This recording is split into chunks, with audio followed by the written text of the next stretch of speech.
Hey guys, it's been a while. We've been taking our time on this because it hasn't been a priority, but this is Bore, the 7.3. We picked it up about a year ago with plans to rebuild it. It's an unmolested 7.3 that's got a lot of rust, okay? It's got 256,000 miles, but it's not been tinkered with. It's not been toyed with. Been worked, but it's not been altered until now. So it's time to go through and tear out all the bad, rebuild what we can on a budget, and see where we stand. So this is an automatic truck with 455 gears. So definitely going to do some engine upgrades to be able to pull a trailer without shifting a whole bunch, but solid truck. So this took me all day.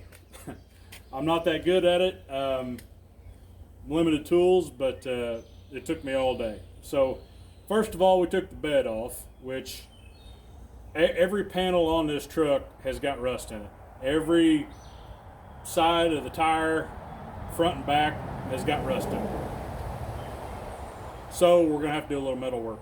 But to begin with, we had, of course, we got two fuel tanks. The one of them's a 19 gallon and one of them's a 16 gallon, I believe. Anyway, the front tank wasn't working at all, and I don't know if that's a fuel selector or maybe the switch, but that tank's gone. The back tank, it was working. However, right around the fuel pump and the fuel lines, come to find out the fuel lines themselves were rusting, and it was leaking on the tank. So it was only a matter of time before I had a catastrophic failure there. Brakes. I knew this was a problem going in, but didn't really realize how bad it was until I started. So I have busted brake lines twice on this truck already. So it was time to go ahead and just tear them out.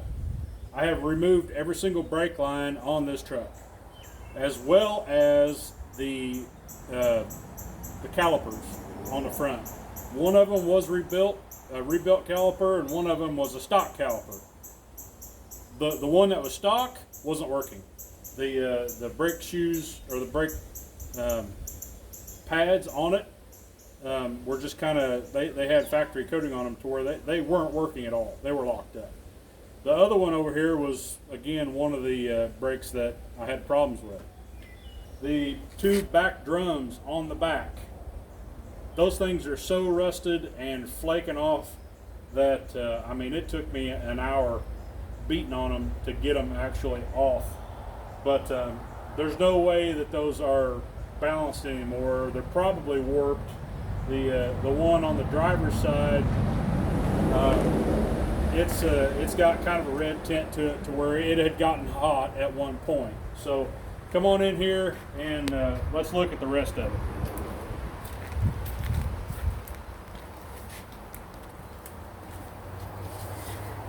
So engine wise, we're not going to dive into this really hard right now, but there's just a very little bit of blow by on it.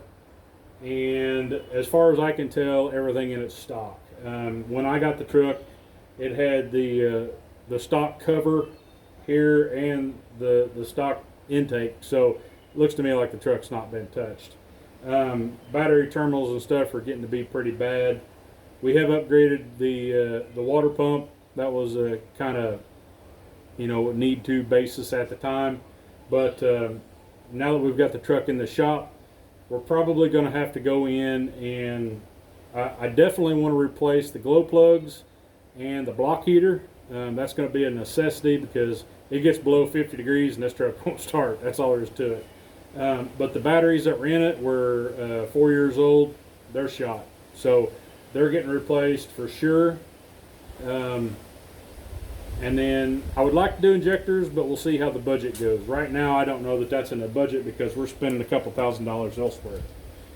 So to replace the front hubs here, we've got down to the point to where I don't have the tool. I've got to go and buy the socket to remove those jam nuts. But we're going to replace the disc brakes and take care of that. Both sides, brand new. We got a steering knuckle right here that the ball joints wore out in it. So I think I'm going to replace all 4 ball joints in the steering. My uppers and lowers, luckily, ball joint wise, are solid. I think they've already been replaced at one point, so I won't have to do that. But as you can see, like you've got right here, you know, behind the wheel on the front fender. I know LMC truck replaces every panel on this truck, and that might be an option at some point. Definitely going to come in and, you know, replace this panel on both sides of the truck. Not a body man, but I can weld, so we're going to see what we can do there. The bed was in such bad shape on this, I could not get the bolts off of it, so I had to cut them off to get the bed out. That's how bad this was. At one point, this truck had a ball in it, but when I got the truck, the 2 center bolts weren't anywhere around. So don't know. I don't know if the truck had a flatbed on it or what, but you can see the rust on the frame here.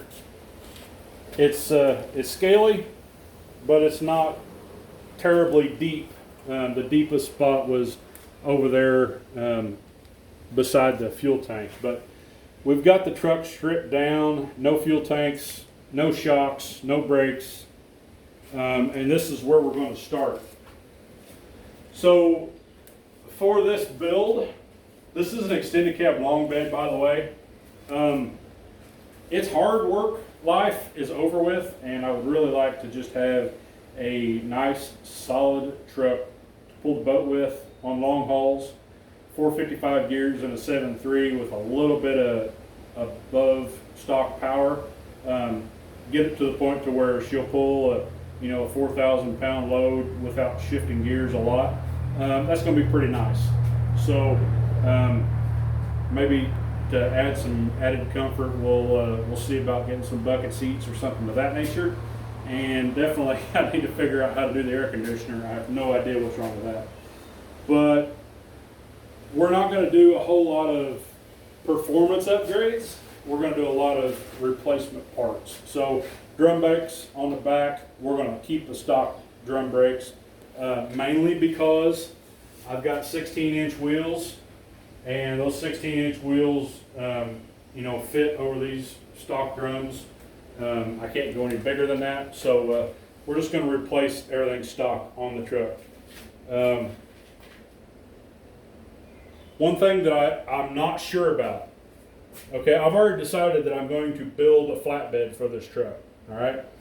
And to save myself some time, I'm probably going to put a gooseneck in it, because I'm sure I'll need to use it at some point. But what I can't figure out, and I'm kind of on the fence as to how to spend my money, I want you guys to leave a comment below and let me know how you would do this, is how should I go about putting fuel back in this truck? Should I do away with the tank selector and do away with the stock tanks like I've already done and tie into my supply line and my return line and just do a auxiliary tank? To me, that seems pretty attractive right now. Get myself a, 60, 80 gallon auxiliary tank, and just tie in to those 2 lines. I'll have to figure out what tanks that are available that I can mount a fuel pump into. But if you guys have a solution to that, I would love to hear it. Drop in the comments and let me know what you think. But to me, it doesn't make sense to do the added work to put 2 fuel tanks into this and then still be on the low end of fuel capacity. I don't know what, I'm pretty sure it was 19 and 16. Either way, it was less than 35, 40 gallons. which isn't bad, okay, but would definitely like to have just a little bit bigger than that. I think a 60-gallon auxiliary tank on this truck would really be just awesome. But I'm not for sure, so let me know. I definitely on a budget, okay? I would like to do it for less than 500 bucks, okay? But let me know what you would do and how you would do it. And as far as that goes, walk around wise, that's kind of where we're at on the budget 7.3 build, or rebuild for that matter. Pretty much going to be a straightforward, as far as in my mind right now, straightforward, probably a wooden slat bed for this flatbed. Not going to get crazy on it. Just, you know, efficient and makes sense sort of thing. Put some strap rails on the side of it to be able to strap things down, and possibly go to some Amish and get some hard poplar or maple, something like that, and build myself a steel frame, of course, but wood slat bed for this.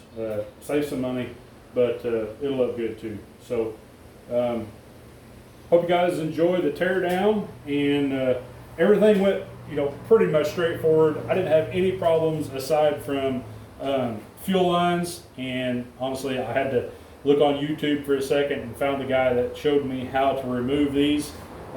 This tank removed just fine. The back tank didn't. I went to go pull on it a little bit, and the metal inlet from the fuel pump on that tank actually broke off as soon as I touched it. So like I said, that was bound to be a catastrophic failure at any time. But as far as finish of the truck, what's it going to look like when we get done? I'm a big fan of kind of artistic work and something special. So I'm not just going to primer it. I'm not going to paint it because I don't want to spend that kind of money. But I think we're going to replace the panels, or possibly do a little bit of body work as far as fixing what we need to fix. But once we get the truck fairly straight, I think we're going to look at doing a wrap. There's all kinds of things on eBay and Amazon of places that we can do something in camo, or, you know, possibly a graphic of some sort. Wrap the truck, and it's going to look good. Okay. I may or may not replace these front fenders. I mean, I'm saving money. I'm really not going to spend the added hours and time that it's going to take to replace those. Maybe not. But we're going to order our metal for the bed back here, and we might even order just a little bit of extra metal so we can do ourselves a homemade bull bar. Those just kind of look cool, and probably going to have to build one because I've got a tubing bender and a welder, and it's kind of my style. So let me know what you guys think. I apologize, I'm absolutely spent for today and wore out, but drop in the comments and let me know how you would handle this rebuild. Thanks, guys. Don't forget to stay safe, shoot straight, shoot often, and we'll see you on the next one.